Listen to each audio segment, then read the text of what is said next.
So let's dig into some of the other aspects of trauma bonding. And they're probably some of the more sort of consistent things that you'll hear on social media. Um, so, for a start, the ups and downs in the relationship, but it does several things. It creates a cycle of dependency, a psychological cycle of dependency, and plus, it also creates a physical cycle of dependency. Because with all this stimulation that's going on in the relationship and everything in the relationship with the narcissist is mostly up in the sympathetic nervous system, so it's based in excitement. Now, that excitement at the start is quite obvious. Everybody's in love and everything's on fire, blah, blah, blah, blah, blah.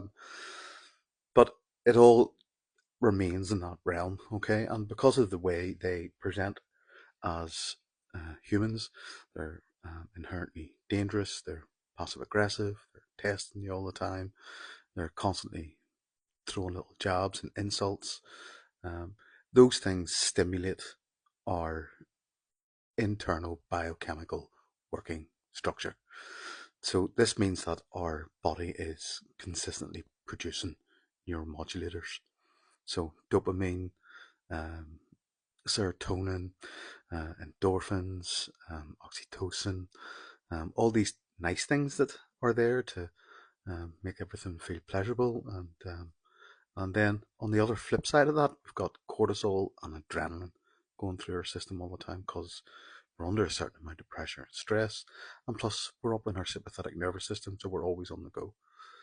But over time, this constant cascade of neuromodulators going across our brain and through our body creates a physical dependence. And the neuromodulators in our brain and across our central nervous system will be sort of reconciling any of those sort of micro traumas that are going on within the relationship as we start to feel the stings of the abuse but repress our emotions. And this is like the death by a thousand cuts you'll hear people talking about. And this really does, it's sort of not showing its head at the time. Post relationship, this really, really rears its head. And actually, this is, it's the essence, it's the bed of your CPTSD post the relationship.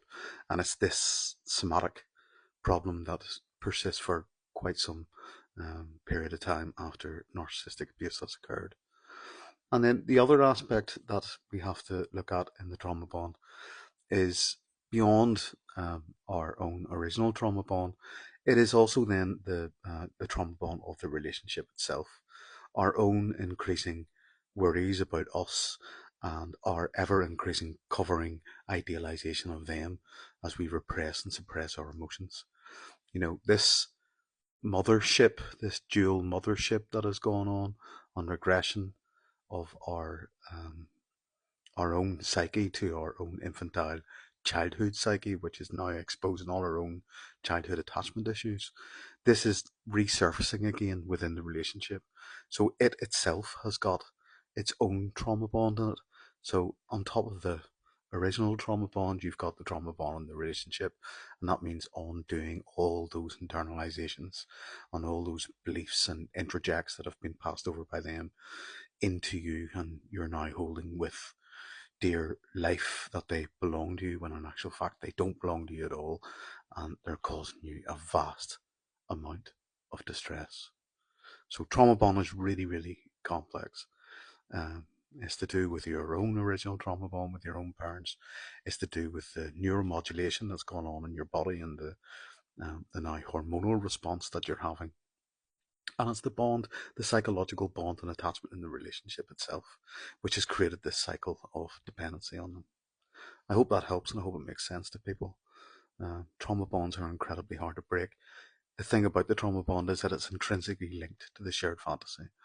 And the shared fantasy, once you break it, once you start seeing the reality and having some radical acceptance, which is what I'm trying to teach people, is by accepting who they are, by seeing these patterns, by understanding the psychology of them and the psychology of you, then you can release and let that go.